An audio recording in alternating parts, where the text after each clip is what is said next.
తెలంగాణ రాష్ట్ర ప్రభుత్వ భాషా సాంస్కృతిక శాఖ, అదేవిధంగా తెలంగాణ తెలంగాణ ఉద్యమ నిరుద్యోగ కళాకారుల సంఘం ఆధ్వర్యంలో నిర్వహించినటువంటి కళాకారుల గోస, కళాకారుల బాధ, వీటి మీద మాట్లాడాలంటే దినమంతా కూడా ఉంటుంది.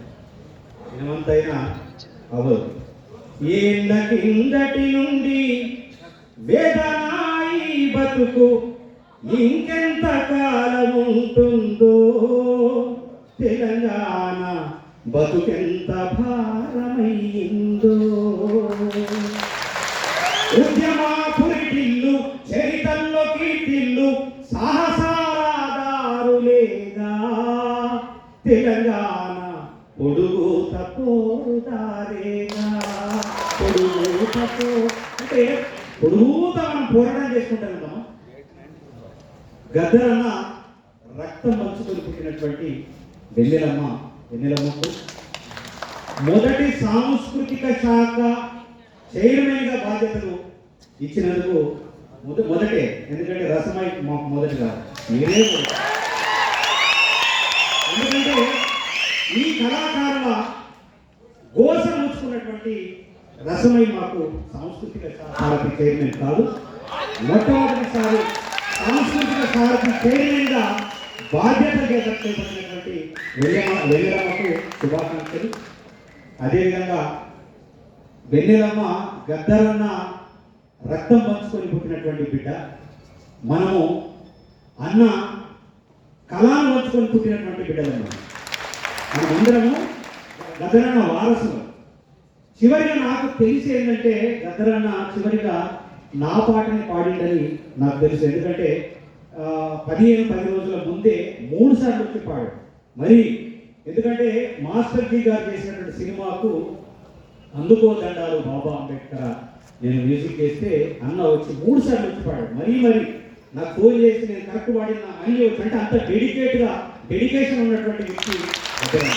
1984 వెన్నెలమ్మ పుట్టిందో లేదో తెలియదు నాకు. అయితే 84లో నేను గద్దరన్నను చూడటానికి చెట్టు మీద ఎక్కి చూసిన అసలు అన్నం చూడాలి. అక్కడి నుంచి ఒక కళాకారుడిగా ఇవాళ ఒక 6000 పాటలకు సంగీతం చేసే అదృష్టం, అన్న పాటలు 15 పాటలు చేసినటువంటి అదృష్టం. ఎందుకంటే గద్దర్ గలం కూడా నేను చేసినటువంటి పక్కన శవం ఉన్నదంటే గుండెల్లో ఆ పాటలను నేనే చేశాను. గద్దరన్న అంబేద్కర్ పాట కూడా అద్భుతంగా రాశాడు. తర్వాత 2 పాటలు కూడా చేయడం జరిగింది. అంటే చివరిగా అన్న ఒక సినిమాలో ఒక క్యారెక్టర్ చేసేటటువంటి క్రమంగా విగ్గు, అంటే మొత్తం గడ్డం తీసినటువంటి పరిస్థితులలో నేను షూటింగ్ చేయలేకపోయాను. వాస్తవానికి విగ్గు కోసం నేను చాలా ప్రయత్నం చేశాను, కానీ సెట్ కాలేదు. అన్నకున్నటువంటి ఆ బ్రాండ్ వేరు. ఎందుకంటే ఆ బ్రాండ్ మళ్ళీ ఎన్ని కష్టాలు పడ్డానో నాకు తెలుసు. కానీ అన్న మనకు దూరం కాలేదు. వాస్తవానికి వెన్నెలమ్మ రూపంలో ఉన్నాయి. అదేవిధంగా మనందరి బతుకుల్లో ఇప్పుడు ధర్మజన్ అన్నట్లు, అదేవిధంగా మన రామలింగం అన్నట్లు, వాస్తవానికి వెన్నెలమ్మ ఎప్పుడు ఎప్పుడు పుడుతుందో చెప్పండి? రాత్రి పూట, అంటే చీకటి. ఆ చీకట్లో వెన్నెలమ్మ వెలుతురిస్తుంది.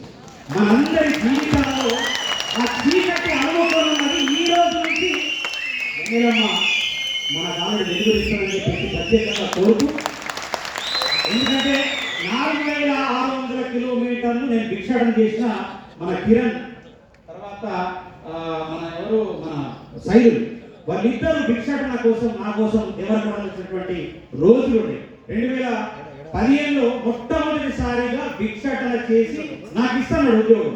నేనన్నా కళాకారులకు 500 మందికి ఇవ్వండి, అందులో ఫేక్ కళాకారులు ఉన్నారు. తర్వాత అందులోకి వచ్చినటువంటి వాళ్ళు వచ్చే నేర్చుకున్నారు. వాస్తవానికి వీళ్ళు ఒక్కొక్కరిని చూసుకుంటే అద్భుతమైనటువంటి పర్ఫార్మెన్స్, అద్భుతమైనటువంటి డాన్సులు, అద్భుతమైనటువంటి పాటలు పాడుతున్నటువంటి చరిత్ర ఇక్కడ మనం చూస్తా ఉన్నాం, మన కళతో చూస్తా ఉన్నాం. అందులోకి వచ్చి నేర్చుకున్నటువంటి వాళ్ళకు కళాకారులకు ఇచ్చాడు. నాకు ఇస్తానంటే నేను అన్నాను, ఒక 500 మంది కళాకారులకి రసమయ్యన్న, నేను వాళ్ళకి 500 అడుక్కుంటా, నాకు ఇవ్వకుండా పర్వాలేదు. మరి 500 మంది కళాకారులకి ఇవ్వమని చెప్పేసి నేను కోరితే అది ఏదేదో చేసి మనకు శని పోయింది. ఆ శని ఇప్పుడు ఆల్రెడీ పోయింది కాబట్టి మనకి ఇప్పుడు మంచి రోజులు వచ్చినాయి.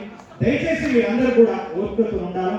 ఖచ్చితంగా వెన్నెలమ్మ వీళ్ళందరికీ వాళ్ళ జీవితాలలో వెలుగులు నింపాలని చెప్పేసి ప్రత్యేకంగా నేను మిమ్మల్ని రిక్వెస్ట్ చేస్తాను. ఇంకొక మాట చెప్తున్నా చివరిగా, మా రాచకొండ కూడా చాలా అద్భుతం.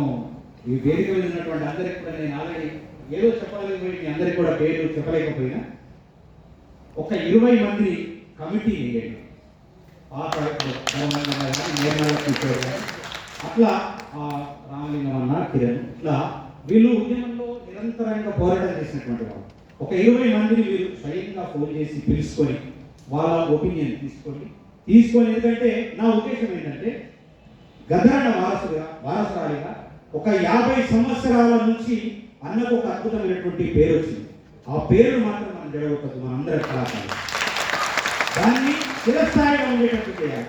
ఎందుకంటే 50 ఏళ్ళ నుంచి నిర్మాణం చేసుకున్నటువంటి ఆ కళను మనము చిన్న దాంతో మనము కూల్చొద్దని చెప్పేసి మిమ్మల్ని ప్రత్యేకంగా రిక్వెస్ట్ చేస్తాము. ఒక 20 మంది కమిటీని ప్రత్యేకంగా వేసి వాళ్ళందరి ఒపీనియన్ కూడా తీసుకొని వాళ్ళు ముఖ్యమంత్రి గారికి మీరు స్వయంగా ఇచ్చి వీళ్ళందరి జీవితాల్లో వెలుగులు నింపాలని చెప్పేసి కోరుతూ, అదేవిధంగా ఇంకొక మాట చెప్పదలుచుకున్న వాస్తవానికి అందరికీ తెలియాలని చెప్పేసి చెప్తా ఉన్నాను.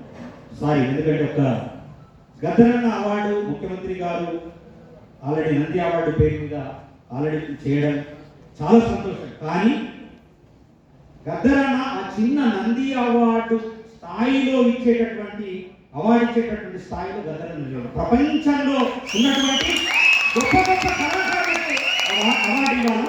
వాస్తవానికి ఆంధ్ర ప్రాంతానికి చెందినటువంటి వాళ్ళు తీసుకోవడానికి కూడా సుముఖత చూపనటువంటి పరిస్థితి ఇవాళ మనం చూస్తూ ఉన్నాం. అంటే వాళ్ళకి ఆల్రెడీ ఫీలింగ్ అనిపిస్తూ ఉన్నాం.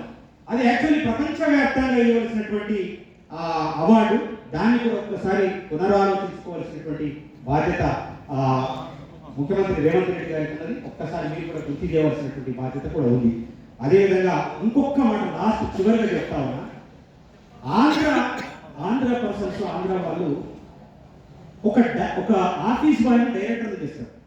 మీరు ఇదంతా ఖచ్చితంగా గమనించాలి. ఎందుకంటే మీ అందరికీ చెప్తా ఉన్నాం, ఆఫీసు బాయ్ని డైరెక్టర్ చేస్తారు టాలెంట్ ఉంటే. మనల్ని డైరెక్టర్ని ఆఫీస్ బాయ్ చేస్తారు. ఇలాంటి పరిస్థితి మనకు రాకుండా చూసుకోవడానికి మీ అందరి మీద బాధ్యత ఉంది. దయచేసి అందరినీ కూడా మీరు ఖచ్చితంగా చూడాలని ఈ సభా వేదిక మీద మీకు ప్రత్యేకంగా, ఎందుకంటే వెన్నెలమ్మని ఎందుకంటే అక్కేది గంటలంటే నాకన్నా చిన్నదాన్ని. నేను మీ నాన్నమ్మ చేతి వంట తిన్నది రొట్టెలు చేసి నాకు పెట్టింది లక్ష్మమ్మ. నేను హైదరాబాద్ రాగానే నేను వాస్తవానికి వచ్చింది ఏంటంటే హీరో రావాలని చెప్పేసి వచ్చి అనవసరంగా తెలంగాణ ఉద్యమానికి వచ్చేసి అంత మొత్తం టోటల్గా ఈ పాఠం చేసుకోవడం జీవితాన్ని అర్థం చేసుకున్నాను.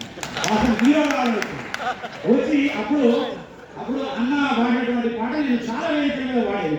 నీ కన్నీరు నా కన్నీరు కలిగిన పనిరాయే ఒంటిగా శోకం పెట్టే చిన్ని తమ్మయ్యా నీ జంటగారే ఉంటారా చిన్ని తమ్మయ్య. ఈ పాటతో స్టార్ట్ అయింది.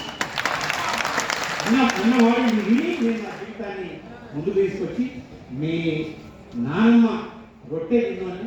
ఖచ్చితంగా నా మాట ప్రకారం ఖచ్చితంగా ఈ కళాకారులందరి జీవితాల్లో వెలుగు నింపాలని కోరుతూ థ్యాంక్ యూ వెరీ మచ్. మళ్ళీ ఒక్కసారి శుభాకాంక్షలు తెలియజేస్తున్నాను. Thank you. ఎందుకంటే నేను ఎక్కువ తీసుకున్నాను. ఒక విషయం చెప్పాలి. ఓకే, అక్కగారికి ఒక వినతి ఏంటంటే యాక్చువల్లీ అంటే అక్క అంటే తెలంగాణలో ఒకటి మా ఉస్మాన్ యూనివర్సిటీలో నేను పిహెచ్డీ చేసినప్పుడు అంటే మా దగ్గర ఒక ఆనవాయితీ ఉంటుంది. చిన్నోళ్ళని కానీ పెద్దోళ్ళని కానీ అన్నాటం ఒక్కటం. మాకంటే చిన్నదాన్ని కానీ అక్క అనాలి. ఎందుకంటే జీవితాలు వెలుగు నింపడానికి వచ్చిందని చెప్తుంది కదా. ఒకటి ఏంటంటే ఈ టీఎస్ఎస్ పెట్టిన తర్వాత మేము అందరూ ఉద్యోగాలు చేసిన తర్వాత తెలంగాణ ప్రభుత్వం దిగి వచ్చి ఒక నోటిఫికేషన్ విడుదల చేసి అందరికి ఇంటర్వ్యూ చేసింది. యాక్చువల్ తర్వాత ఇంటర్వ్యూ చేసిన తర్వాత చాలా మందికి కూడా లెటర్స్ పైన కానీ ఉద్యోగాలు లేదు. చాలా మందికి ఇంటర్వ్యూ పెట్టి వాళ్ళకు ఇంటర్వ్యూలో మీకు పాస్ అయ్యారని చెప్పిన తర్వాత కూడా ఉద్యోగాలు లేదు. అది ఎందుకు చేయలేదు మీరు చదువుతున్నారు కదా.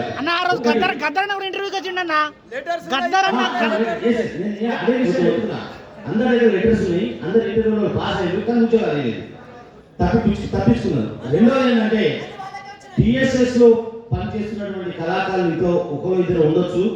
మీ గురించి కూడా చెప్తా ఉన్నాను. అక్క ఈ రసమై బాలకృష్ణ అనేటువంటి దుర్మార్గుడు కళాకారుల మీద కసిపించుకోవడానికి ఆదిలాబాద్ ఉన్నోని రంగారెడ్డి జిల్లాలో ఉద్యోగం తెప్పిస్తున్నాక రంగారెడ్డి జిల్లాలో పుట్టినోని ఆదిలాబాద్ ఉద్యోగం తెప్పిస్తున్నాడు. మహబూబాలో ఆదిలాబాద్ ఉండే ఒక అమ్మాయిని మహబూబాలో ఉద్యోగం చేయబెట్టి ఆమె ఎప్పుడు లేవాలి, ఎప్పుడు పోవాలి, ఎప్పుడు ఉద్యోగం చేయాలి, ఎప్పుడు మన హైదరాబాద్ కావాలి, పిల్లల్ని ఎప్పుడు చూసుకోవాలా అంటే వాళ్ళ మీద ఉన్నటువంటి కసి ఆలోచన తీసుకున్నాక మీరు చాలా దాన్ని ప్రచారం చేయాల్సిన అవసరం ఉంది. ఏ జిల్లా కళాకారు ఆ జిల్లాలోనే పనిచేయాలి. జీతము ఈ బస్తీ వెళ్ళిపోతలేదు. అది ఏడంటారు, ఏడమంటారు, ఆడపిల్లలు అయితే పిల్లలైతే చూసుకుంటారు, మన పిల్లలతో సంసారం ఎప్పుడు చేస్తారు. ఏంటి ఇదంతా మరి కషాయం తీసుకుంటు. అందుకనే ఏమన్నప్పుడు లింగమాని నమ్ముకుంటే లింగమాని నమ్ముకుంటే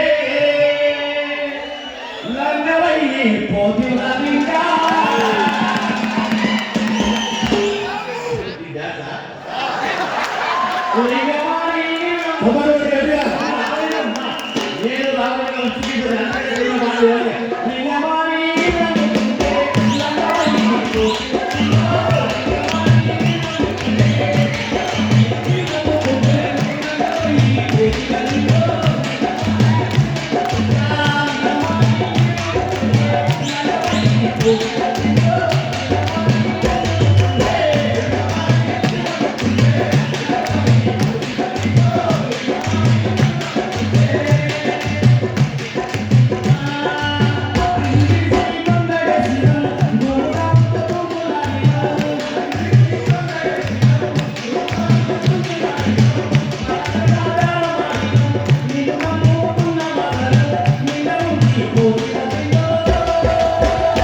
మీరు భద్రన్న బిడ్డ వారత్వాన్ని పురిగిపుచ్చుకున్నాం కాబట్టి మా జీవితాలలో వెలిగించాలని చెప్పి అందరి తరఫున నేను మిమ్మల్ని వేడుకుంటున్నాను. Thank you.